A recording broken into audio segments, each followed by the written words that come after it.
오늘의 큐티 말씀은 사도행전 18장 12절부터 23절입니다.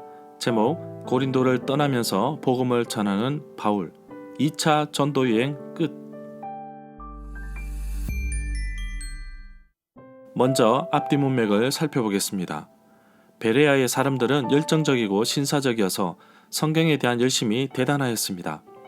그런데 데살로니가에서 쫓아온 유대인들이 사람들을 부추겨 소동을 일으켜 결국에는 바울 혼자 아덴을 거쳐 고린도에까지 이르게 됩니다. 혼자서도 복음을 잘 전하였던 바울이었지만 나름 힘든 부분도 있었습니다. 아굴라와 브리스길라를 만나게 되었고 실라와 디모데와 다시 합류하게 됩니다. 고린도 사역을 마침으로 인해 2차 전도 여행의 반환점이 되어 이제 파송하였던 안디옥 교회로 가야 합니다. 1차 전도 여행 때에는 왔던 도시를 다시 되돌아 갔다가 안디옥 교회로 가지만 2차 전도 여행 때에는 왔던 도시로 가는 것이 아니라 고린도에서 배를 타고 에베소로 건너갑니다.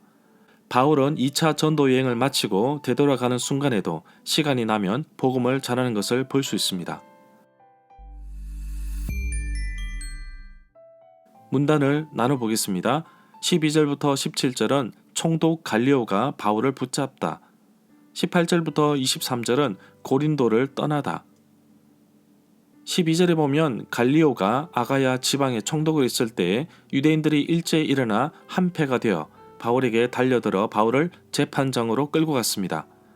유대인들은 바울이 가는 곳마다 따라와서 사람들을 부추겨서 소란을 피우고 방해를 놓던 사람들입니다. 총독 갈리오는 유명한 철학자 세네카의 형제로 알려져 있습니다. 고린도는 로마 제국의 아가야 주 지방의 수도였고 총독의 거주지였습니다. AD 51년 7월부터 부임하였는데 유대인들이 바울을 법정으로 데리고 갔습니다. 로마 총독은 유대인들에게 상당한 사법권을 부여하여서 유대 민족적인 문제는 스스로 판결하도록 하였다고 합니다. 13절에 보면 유대인들의 고발은 내용상으로 볼 때 사도행전 16장 20절부터 21절과 사도행전 17장 7절에서 유대인들이 관리에게 바울을 끌고 가서 고소한 내용의 연장선으로 볼 수 있습니다. 고발의 내용은 바울이 전도하는 것이 국가의 질서를 무너뜨리게 한다고 하지만 실제적으로는 율법에 해당되는 것입니다. 15절에 보면 갈리오는 유대인들이 고소한 내용이 유대교 내부의 종교 분쟁으로 보고서 즉각적으로 참여하기를 꺼려하고 있습니다. 바울이 선동하는 것은 국가 권력에 대한 도전이 아니라는 것을 총독 갈리오는 알아차린 것입니다. 17절에 보면 총독 갈리오가 유대인들을 재판정에서 몰아내자 유대인들은 회당장 소스데네를 붙잡아서 재판정 앞에서 때렸습니다. 그러나 총독 갈리오는 이 일에 조금도 참견하지 않았습니다. 회당장 소스데네를 총독이 보는 앞에서 때렸는데 총독이 관여하지 않은 것은 잘못된 것으로 보고 있습니다. 소스데네는 그리스보 후임자였고 고발자의 대표자로 보고 있습니다.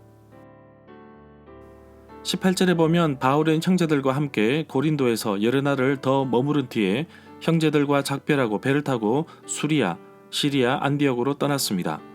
브리스길라와 아굴라가 바울과 동행하였습니다. 그런데 바울은 서원한 것이 있어서 겐그레아에서 머리를 깎았습니다.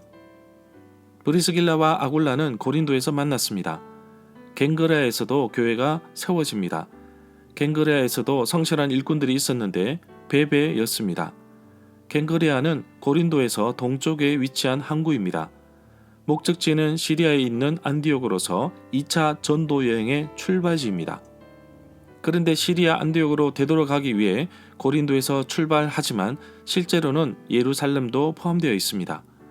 바울이 겐그레에서 머리를 깎았는데 무슨 서원인지는 알 수 없습니다. 2차 전도 여행을 마치는 것과 관련이 있는지 아니면 시리아 안디옥으로 귀환하는 것과 관련이 있는지 알 수는 없습니다. 보통 나실인으로 살다가 서약 기간이 끝날 무렵에 머리를 깎았다고 합니다. 19절에 보면 바울 일행이 에베소에 도착했습니다. 바울은 에베소에서 아굴라와 브리스길라를 떼어놓고 자기 혼자 회당에 들어가서 유대인들과 더불어 토론을 하였습니다. 에베소는 카우스트 강 하구에 위치해 있습니다. 로마 식민지였고 소아시아의 수도였습니다. 20절에 보면 고린도에서 떠나 에베소에 잠시 머물지만 바울은 에베소에 머무는 것이 하나님의 뜻이 아닌 것 같다고 느껴서 안디옥에 있는 그의 모 교회로 돌아옵니다. 22절에 보면 바울은 에베소 사람들의 간곡한 부탁에도 불구하고 떠납니다. 가이사랴에 내려서 예루살렘으로 올라가서 인사를 한 뒤 다시 시리아 안디옥으로 내려갔습니다. 성경에서 보통 예루살렘으로 갈 때 올라간다고 표현합니다. 예루살렘이 고지대에 있기 때문이기도 하지만 일반적인 표현은 올라간다고 합니다. 바울이 시리아에 있는 안디옥 교회에 도착함으로써 2차 전도 여행, 사도행전 15장 36절부터 18장 22절 2차 전도 여행이 끝이 나게 됩니다. 23절에 보면 바울이 안디옥 교회에 얼마 있다가 다시 움직이는데 AD 53년부터 57년 사이에 진행된 바울의 3차 전도 여행이 시작된 것입니다. 그리고 그가 예루살렘에 도착하면서 끝이 납니다.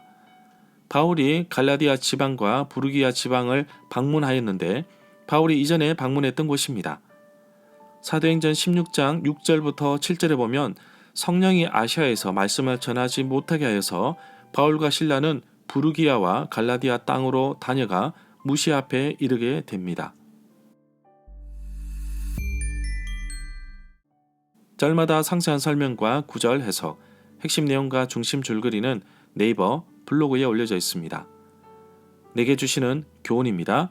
정말 시간이 날 때마다 열심히 복음을 전하는 바울을 보고 있으면 정말 도전이 됩니다. 제가 담당하는 전도 훈련을 받고 약 3개월 동안 수백 명 넘게 복음을 제시한 한 분이 계십니다. 물론 많이 복음을 전하기 때문에 결신하는 사람도 많습니다. 시장을 보러 가는 길에도 학원에서 아이가 오는 것을 기다리는 시간에도 복음을 전하였습니다. 우리는 그렇게까지는 못하지만 한 달에 1명 이상에게 복음을 전하면 좋겠습니다. 나로 인하여 한 영혼이 주께 돌아오는 축복이 임하기를 기대해 봅니다. 바울이 가는 곳마다 유대인들이 방해하고 고소하고 생명의 위협을 주었던 것처럼 우리가 복음을 전할 때 사탄도 방해를 놓습니다. 하나님의 자녀가 되면 더 이상 공격하기 어려우므로 어떻게 해서든지 예수님을 믿지 못하도록 할 것입니다. 그래서 여러분들이 전도하기 시작하면 사탄도 함께 방해를 놓기 위해 움직입니다. 만약 사탄이 나에게 아무런 반응을 보이지 않는다면 나는 어찌 보면 공격 대상이 아닐 것입니다. 내가 신앙적으로 굳세고 믿음이 튼튼해서 공격 대상이 아닐 수도 있고 도리어 공격해도 별 볼 일이 없어서 내버려 둘 수도 있다는 것입니다. 내가 믿음으로 도전하고 살려고 발버둥 칠 때 고난도 오고 어려움도 오는 것입니다. 바울은 이렇게 어려움이 닥쳐올 때 정말 강하게 움직일 수 있었던 것은 바로 그가 하나님께서 부르심과 인도하심을 확신했기 때문일 것입니다. 나의 삶을 이끄는 것은 무엇입니까? 복음이 나의 삶을 이끌고 있습니까? 이 질문에 깊이 있게 생각해보고 복음을 전하는 데 도전하는 하루가 되기를 소망합니다.